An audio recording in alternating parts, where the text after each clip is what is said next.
Hello दोस्तों, कैसे हैं आप सब लोग। मैं अनूप राणा एक बार फिर से स्वागत करता हूं आपका प्रगति कोचिंग सेंटर के ऑफिशियल यूट्यूब चैनल में। दोस्तों, आज मैं आपके लिए लेकर आया हूं आनुवांशिकी रोग के ऊपर एक महत्वपूर्ण वीडियो और आशा करता हूं कि ये वीडियो आपके लिए बहुत महत्वपूर्ण होगी। आने वाले एग्ज़ाम में यहाँ से ज़रूर क्वेश्चन बनेंगे। तो शुरू करते हैं दोस्तों आज की वीडियो।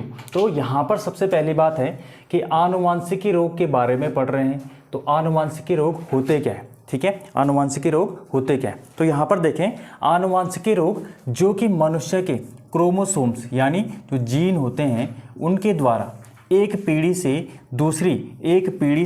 दूसरी पीढ़ी में यहाँ पर अगर स्थानांतरित हो जाए तो उसे हम आनुवांशिकी रोग कहते हैं, ठीक है। क्या कहते हैं? एक पीढ़ी से one generation to next generation अगर कोई रोग क्या हो रहा है, यहाँ पर स्थानांतरित हो रहा है, तो उसे हम क्या कह रहे हैं? उसे हम यहाँ पर आनुवांशिकी रोग कह रहे हैं, ठीक है। दोस्तों, सबसे पहले आपको मैं बता दूं, आनुवांशिकी रोग जब हम लोग पढ़ते हैं तो इसमें पहला रोग आपका आता है हीमोफीलिया। क्या आता है? हीमोफीलिया। हीमोफीलिया क्या होता है? हीमोफीलिया को हम लोग रॉयल डिजीज़ कहते हैं। क्या कहते हैं? रॉयल डिजीज़ कहते हैं। और इसे हम जो है क्रिसमस फैक्टर डिजीज़ भी कहते हैं। क्यों कहते हैं? देखो, सबसे पहले हीमोफीलिया जो होता है वो ब्लड यानी रक्त से संबंधित एक बीमारी होती है, जिसमें कि जो हमारा रक्त होता है उसमें जो थ्रोम्बोप्लास्टिन होता है, थ्रोम्बोप्लास्टिन जो होता है, प्लास्टिन जो प्रोटीन होता है वो नहीं बनता है, और जिसके कारण से ब्लड जो हमारा रक्त होता है उसका थक्का नहीं बन पाता है। तो जो हीमोफीलिया है, कहते हैं वो पहले क्वीन विक्टोरिया जो थी उसकी फैमिली में आई थी, और उसके बाद जो उसका पता लगा था, इसीलिए इसे रॉयल फैक्टर डिजीज़ कहते हैं। और इसका पता लगा था क्रिसमस के दिन, इसीलिए इसे क्रिसमस फैक्टर डिजीज़ भी कहते हैं। तो आप ध्यान रखें, जब रक्त का थक्का अगर बात आई, रक्त का थक्का, तो रक्त का जो थक्का बनता है, रक्त का थक्का कैसे बनता है? तो जो हमारा थ्रोम्बोप्लास्टिन होता है प्लेटलेट्स में, वो थ्रोम्बोप्लास्टिन एक्टिव बनाता है, फिर ये प्रोथ्रोम्बिन को थ्रोम्बिन में चेंज करता है, और प्रोथ्रोम्बिन जब थ्रोम्बिन में चेंज होता है तो ये फाइब्रिनोजन को फाइब्रिन में चेंज करता है, और जहाँ पर हमारा जो कटा होता है वहाँ पर एक जो है जालीनुमा संरचना बन जाती है, वहाँ पर क्या होता है? ब्लड क्लॉट हो जाता है। इसके लिए विटामिन कौन सा? विटामिन के। और जो है अगर पूछेगा धातु कौन सी होती है, तो धातु होती है कैल्शियम। याद रखना, धातु कैल्शियम और विटामिन के, ठीक है। चलो नंबर नेक्स्ट अगला देखते हैं। अगला हमारे पास है वर्णांधता। क्या है? वर्णांधता जिसे आप कलर ब्लाइंडनेस भी कहते हैं, ठीक है। वर्णांधता, कलर ब्लाइंडनेस, ये क्या होता है? हमारे आंख में दो प्रकार, जो हमारी आंख है उसमें जो फोटो रिसेप्टर सेल होती हैं उसमें दो प्रकार की सेल्स पाए जाते हैं। एक होते हैं कोन्स और एक होते हैं रोड्स, ठीक है। रोड्स, कोन्स और रोड्स। अब देखो यहाँ पर क्या है कि जो कोन्स और रोड्स होते हैं इसमें जो है जो हमारे प्रकाश होता है, एक तो जो रोड्स होते हैं इसमें क्या होता है, जो अंधेरे और उजाले में क्या होता है, जो डिफरेंट होता है, जो विभेद होता है वो होता है रोड्स में। और कोन्स में क्या होता है, जो हमारे रंग होते हैं, रंग का विभेद होता है। अब जो कोन्स होते हैं, जो हमारे आँख होते हैं, उसमें जो प्राथमिक कलर होते हैं, प्राथमिक जो रंग होते हैं उनका विभेद होता है, जिसमें एक आता है आपका लाल, एक आता है आपका नीला, और एक आता है लाल, नीला, और तीसरा आएगा इसमें जो है हरा। तीन जो कलर होते हैं इन्हें प्राथमिक कलर कहते हैं, प्राथमिक रंग कहते हैं। इनमें हमारे आंख के जो कोन्स होते हैं ये विभेद करते हैं, ठीक है। अब यहाँ पर देखने की बात है कि वर्णांधता जो है, जो कलर ब्लाइंडनेस है, वो क्या है? यहाँ पर आनुवांशिकी रोग है, ठीक है। याद रखें, इससे जो ग्रसित व्यक्ति होता है वो इन तीन रंगों में विभेद नहीं करता है और कर नहीं पाता है, और इसके अलावा अगर तीन रंग में विभेद नहीं कर पाता है तो इन्हीं रंगों से द्वितीयक रंग भी बनते हैं, इसलिए उसे जो है कलरों में विभेद नहीं हो पाता है, ठीक है। याद रखना है, कलरों में विभेद नहीं हो पाता है, ठीक है। चलो अब जो है बात आती है, एक चीज आपने सुनी होगी सिंड्रोम के बारे में। अब सिंड्रोम क्या होता है? देखो, सबसे पहले बात आई सिंड्रोम क्या होता है।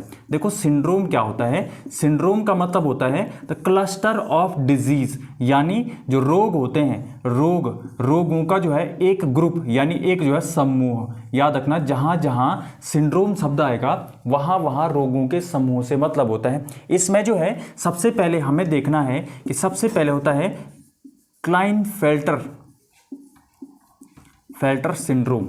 सिंड्रोम।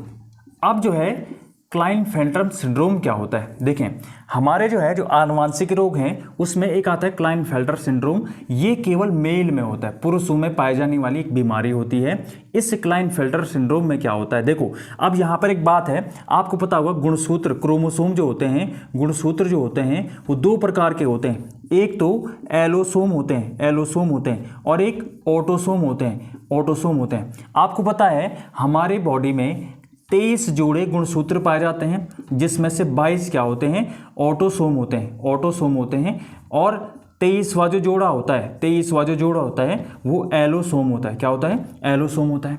अब आपको पता चल गया कि 23 में से 22 जोड़े हैं वो क्या, 22 जोड़े जो हैं ऑटोसोम हो रहे हैं और 23वें जोड़ा क्या होता है, एलोसोम। एलोसोम क्या होता है, इसी एलोसोम के माध्यम से मेल और फीमेल का जो सेक्स है, जो लिंग है वो निर्धारित होता है। अगर वो XX है तो वो फीमेल और XY है तो वो मेल। अब यहाँ से समझना है कि जो क्लाइनफेल्टर सिंड्रोम है ये एलोसोम में होने वाली एक डिजीज है, क्योंकि ये केवल मेल में होती है। अब देखें, जो क्लाइनफेल्टर सिंड्रोम है इसमें क्या होता है कि जो 23वां जोड़ा है, यानी 22 जोड़े तो वही रहेंगे जो नॉर्मल होते हैं, प्लस 23वें जोड़े में क्या होना चाहिए था, XY होना चाहिए था, यानी X + Y, और इसमें एक X एक्स्ट्रा जुड़ जाता है। इस प्रकार से टोटल नंबर ऑफ क्रोमोसोम कितने हो जाते हैं, 47। कितने हो जाते हैं, 47। और क्लाइनफेल्टर सिंड्रोम के जो रोगी होते हैं उनमें अनेक रोगों का क्या मिलता है, क्लस्टर मिलता है। बहुत सारे रोग एक साथ मिलते हैं, जैसे कि बांझपन हो गया, उसके जो सेक्स ऑर्गन होते हैं वो डेवलप नहीं हो पाते हैं। ठीक है, इसके अलावा मानसिक विकार उत्पन्न होते हैं। ठीक है, क्लाइनफेल्टर सिंड्रोम याद रखना, क्लाइनफेल्टर सिंड्रोम क्या होता है। दूसरा होता है नंबर 2 होता है आपका टर्नर सिंड्रोम। क्या होता है, टर्नर सिंड्रोम क्या होता है, ये केवल फीमेल में होता है। क्या होता है, फीमेल में होता है। टर्नर सिंड्रोम में क्या होता है, ये भी एलोसोम में होगा और एलोसोम में क्या होता है, जो 23वां जोड़ा होता है उसमें XX होना चाहिए था, लेकिन एक X गायब हो जाता है और टोटल नंबर ऑफ एलोसोम कितने हो जाते हैं, टोटल नंबर ऑफ क्रोमोसोम्स क्या हो जाते हैं, 45। कितने हो जाते हैं, 45। और इस प्रकार का जो ग्रसित व्यक्ति होता है उसमें भी अनेक विकार देखने को मिलते हैं, जैसे लड़कियों में पुरुषों के समान लक्षण उत्पन्न हो जाना। ठीक है, उनके ऊपर उनको जैसे दाढ़ी मूछ आ जाना। ठीक है, इस प्रकार के यहाँ पर रोग दिखाई देते हैं। ठीक है, अगला आता है डाउन सिंड्रोम। अगला क्या आता है, डाउन सिंड्रोम। डाउन सिंड्रोम क्या होता है, डाउन सिंड्रोम जो होता है वो मेल और फीमेल यानी पुरुषों में भी पाया जाता है, प्लस महिलाओं में भी पाया जाता है। यहाँ पर ध्यान रखें, जो डाउन सिंड्रोम से ग्रसित व्यक्ति होता है उसके 21वें यानी ऑटोसोम के 21वें जोड़े में एक गुणसूत्र एक्स्ट्रा जुड़ जाता है। जैसे वहाँ पर एक पेयर होता है A और B, मान लो A और B एक पेयर है ना, इसमें एक गुणसूत्र एक्स्ट्रा जुड़ जाएगा, यानी मान लो C। ठीक है, तो कितना हो गया, टोटल नंबर ऑफ क्रोमोसोम कितने हो जाएंगे यहाँ पर, 47। कितने हो जाएंगे, 47। टोटल नंबर ऑफ क्रोमोसोम हो जाएंगे 47। ठीक है, चलो अब डाउन सिंड्रोम में क्या होता है, जो डाउन सिंड्रोम से ग्रसित व्यक्ति होता है उसमें अनेक रोग पाए जाते हैं, जैसे उसका शारीरिक जो ढांचा होता है वो बिगड़ जाता है, यानी टेढ़ा मेढ़ा हो जाता है। इसके अलावा उसमें मानसिक विकार पाए जाते हैं। ठीक है, इसके अलावा आप कह सकते हैं कि मानसिक कमजोरी वगैरह हो गया, और इस प्रकार के रोग पाए जाते हैं। अगला डाउन सिंड्रोम के बाद एक और सिंड्रोम होता है पटाव सिंड्रोम। क्या होता है, पटाव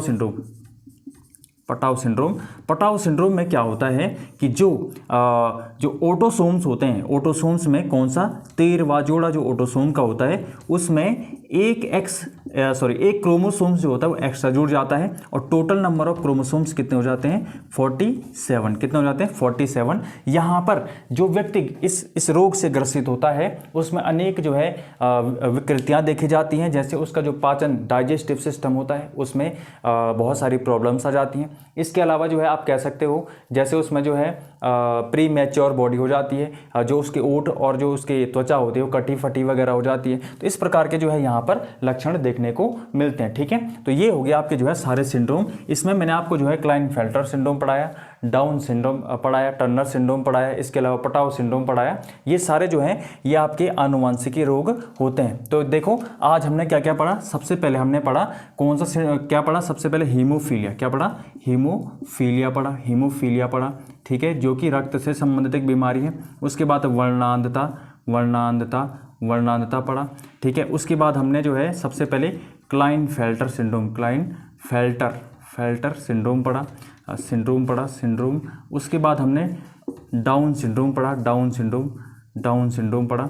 ठीक है, उसके बाद हमने टर्नर सिंड्रोम पढ़ गया। उसके बाद हमने पटाव सिंड्रोम पढ़ गया। तो ये सारे क्या हैं? आनुवंशिकी रोग हैं। अब क्वेश्चन देखिए, क्वेश्चन क्या है? निम्न में से कौन सा एक आनुवंशिकी रोग नहीं है? अब देखो यहाँ पर ऑप्शन नंबर है डाउन सिंड्रोम, ये है। क्लाइनफेल्टर सिंड्रोम ये भी है, टर्नर सिंड्रोम ये भी है, और एड्स जो है ये एक आनुवंशिकी रोग नहीं होता है। एक्वायर्ड इम्यूनोडिफिशियेंसी सिंड्रोम जो होता है वो HIV नामक वायरस से होने वाली एक डिजीज़ है, यानी वायरल डिजीज़ है। और यहाँ पर भी जो है जो सिंड्रोम है वो आ रहा है, यानी एड्स भी क्या है? एक जो है एक क्लस्टर ऑफ डिजीज़ होता है। ठीक है, इसमें क्या होता है, जो हमारा प्रतिरक्षा तंत्र होता है वो इफेक्टेड होता है। और इसका जो फैलने का तरीका है वो जैसे सुई, इन्फेक्टेड जो सुई होती है, जो ब्लड ट्रांस मतलब एक से दूसरे में ब्लड को जो है वो करना। इसके अलावा जो है और भी जैसे बॉडी रिलेशन वगैरह हो गया। तो एड्स जो है इन कारणों से फैलता है। और जो एड्स है कहते हैं सबसे पहले USA में आया था। USA में सबसे पहले एड्स जो है आया था। ठीक है, चलो तो आज के लिए इतना ही दोस्तों। अगर आपको ये वीडियो अच्छी लगी हो और आपको लगता हो कि ये जो वीडियो है वो आपके एग्ज़ाम के लिए इंपॉर्टेंट है, देन शेयर करें, लाइक करें, सब्सक्राइब करें। आपके सहयोग के लिए धन्यवाद।